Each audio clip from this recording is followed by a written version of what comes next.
$1 trillion US. This is not just a number, it is the price the world has paid for a single feature to make their aircraft disappear from radar screens. For decades, the concept of stealth has been the only doctrine sanctified by defense giants in Washington, Beijing, and Moscow. We were told that whoever owns this technology owns the skies, and whoever owns the skies owns the final say. But what if this massive investment was the biggest losing gamble in the history of modern warfare? While engineers were racing to shrink the radar cross-section of aircraft frames to the size of a golf ball, another race was happening in the shadows. Quantum radars, passive systems, and thermal sensors that never sleep. Technologies that have made stealth look like it's trying to hide behind a finger in broad daylight. Today, at Weapons of War, we won't just settle for reviewing paper specifications. We will dive deep into military labs to uncover the truth.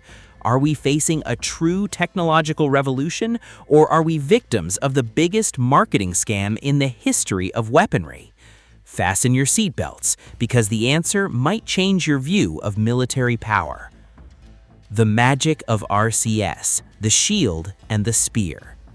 To understand the magnitude of the crisis, we must first understand the magic upon which this illusion was built. Stealth is not physical invisibility, it is the manipulation of radar waves. The idea began with an obscure Russian physicist named Pyotr Ufantsev, who developed mathematical equations explaining how waves reflect off metal surfaces. The Americans took these equations and turned them into the F-117.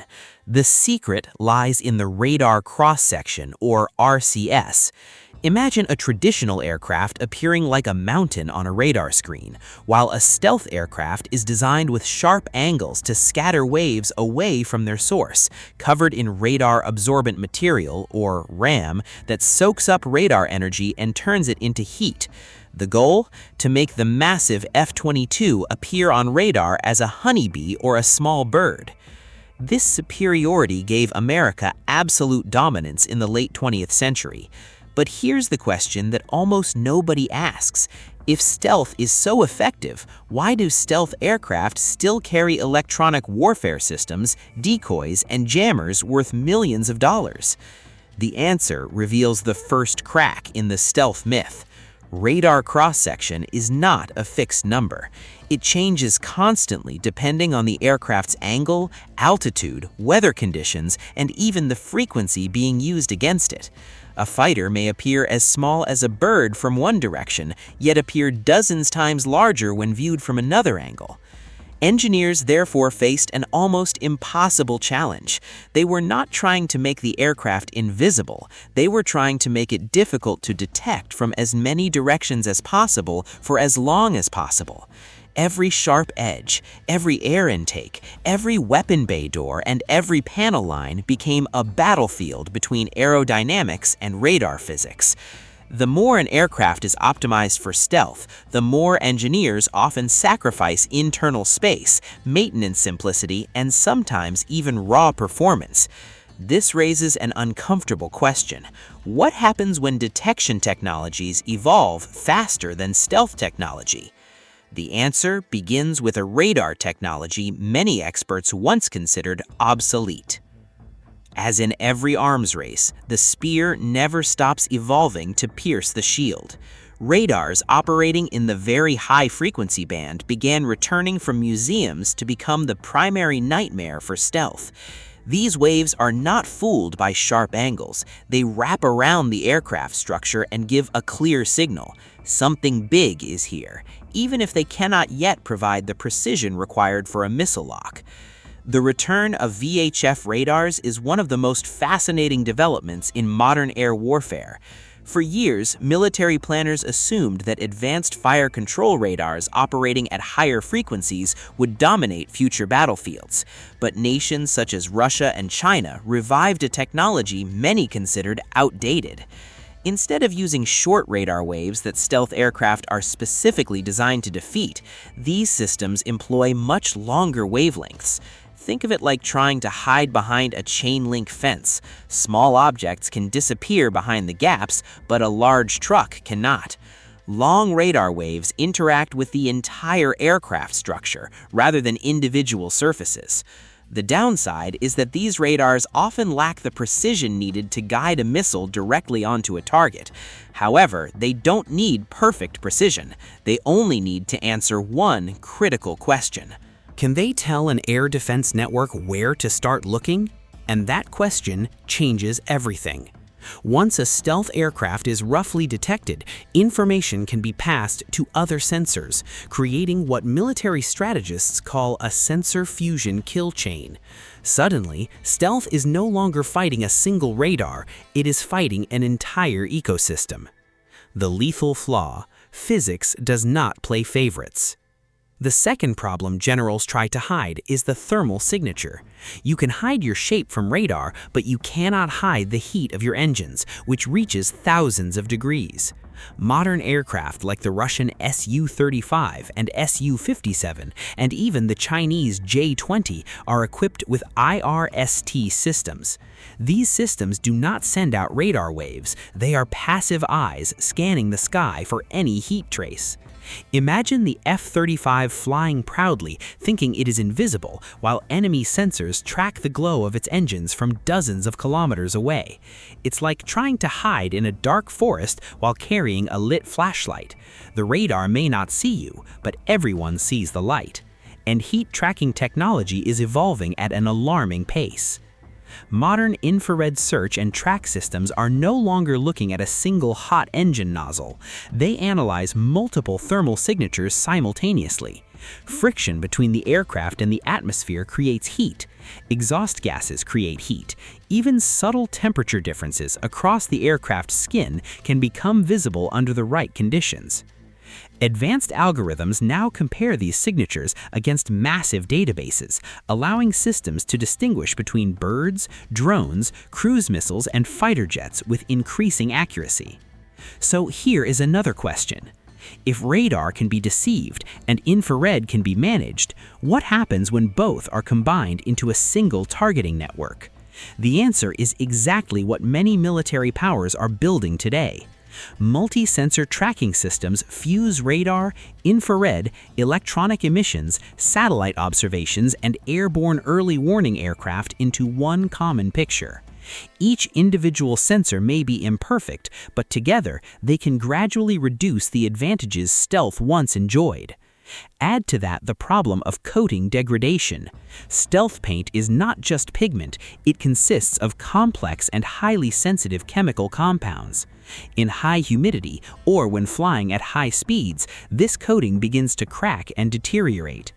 A single scratch, just a few centimeters long, can significantly increase radar reflections.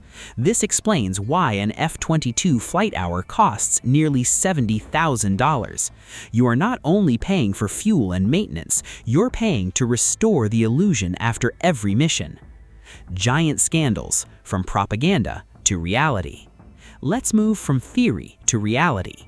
We start with Russia and the Su-57. Moscow calls it a miracle, but many Western analysts remain skeptical. Satellite images have shown visible surface features and engine areas that critics argue produce larger radar and infrared signatures than expected from a true fifth-generation stealth aircraft. Experts continue to debate whether the aircraft is genuinely optimized for stealth or whether it prioritizes speed, range, and missile capacity over maximum radar invisibility. On the other side, we find the Chinese Dragon, the J-20. China has made a remarkable leap forward, but it faces what many analysts call the Canard dilemma. These forward control surfaces improve maneuverability and flight characteristics, but they also create additional radar reflections. Every movement potentially generates a stronger radar return, making the challenge of maintaining stealth even more complex. As for the F-35, the controversy is different. The issue is not necessarily stealth performance, but reliability and operational readiness. The F-35 represents something unprecedented in military history. It is not simply an aircraft, it is a flying node inside a gigantic digital combat network. Every mission generates enormous amounts of data. Sensors continuously monitor engine health, structural stress, battlefield information, and aircraft performance. This information is processed and analyzed to improve future operations. The problem is that complexity has become both its greatest strength and its greatest vulnerability. A traditional fighter can often continue operating despite certain failures. A highly networked fighter depends on layers of software, communication links, databases, and logistics infrastructure. When everything works, it is arguably the most connected combat aircraft ever built. But when something breaks, maintenance crews are no longer repairing a machine. They are troubleshooting an entire ecosystem. And this leads us to another critical question. Have modern fighters become so technologically advanced that maintaining them is now harder than building them? The answer may shape the future of military aviation more than stealth itself. Reports have repeatedly highlighted readiness challenges across portions of the F-35 fleet. The aircraft remains extraordinarily capable, but capability means little if a significant percentage of the force cannot be deployed when needed. Is this truly the weapon that will dominate a future global conflict? Or is it proof that technological sophistication can become a burden as much as an advantage? The 6th generation and beyond stealth. So where are we heading? The shocking truth is that the era of the manned aircraft that hides may already be entering a new phase. The 6th generation race is not really about building a better fighter. It is about redefining what a fighter actually is. For nearly a century, military aviation revolved around a simple formula: one pilot, one aircraft, one mission. That model is beginning to collapse. Future aircraft such as America's NGAD and Britain's Tempest are expected to command entire formations of autonomous systems. A single pilot may coordinate reconnaissance drones, electronic warfare drones, decoy drones, and strike drones simultaneously. The fighter itself may never enter the most dangerous area. Instead, it becomes the brain directing a distributed network of machines. Combat mass is combining the capabilities of many systems, not relying on one alone. Why risk a $150 million aircraft when 50 drones costing a fraction of that amount can perform the same mission? We are moving from physical stealth to cognitive jamming. Future aircraft will function as flying data centers, flooding enemy sensors with false targets, manipulating information, and overwhelming decision-making systems. Artificial intelligence will analyze threats in real time. Electronic warfare suites will create phantom formations that exist only on enemy screens. Directed energy systems and advanced networking technologies may eventually make traditional stealth shaping only one component of a much larger strategy. And perhaps that is the greatest threat stealth has ever faced. Not a better radar, not a better missile, but a completely different way of thinking about warfare. Stealth has not died, but it has lost its immunity. It has become one tool among many, rather than the magic solution it was once believed to be. Conclusion. Before we finish, we must answer the biggest question of all. Was stealth a trillion-dollar mistake? The honest answer is no. Stealth transformed warfare. It allowed aircraft to penetrate defenses that would have been nearly impossible to overcome decades ago. It saved aircraft, pilots, and missions. The mistake was believing that stealth alone would remain dominant forever. History shows that every military advantage eventually encounters a countermeasure. Armor created anti-tank weapons, battleships created submarines, strategic bombers created advanced air defenses. Stealth is simply the latest chapter in that endless cycle. The real revolution is not the death of stealth. The real revolution is the emergence of a battlefield where detection, deception, artificial intelligence, electronic warfare, satellites, drones, and networking all merge into a single combat system. And in that future, invisibility may matter far less than information superiority. In the end, the question remains hanging over the heads of generals around the world. If you held the power, would you bet on a single expensive aircraft trying to hide, or on thousands of intelligent drones that do not care if they are seen? Share your thoughts in the comments. These discussions are what build our military awareness. Don't forget to subscribe to Weapons of War and hit the bell icon to stay with us at the heart of the technological confrontation. Thank you for watching, and we will see you in the next analysis.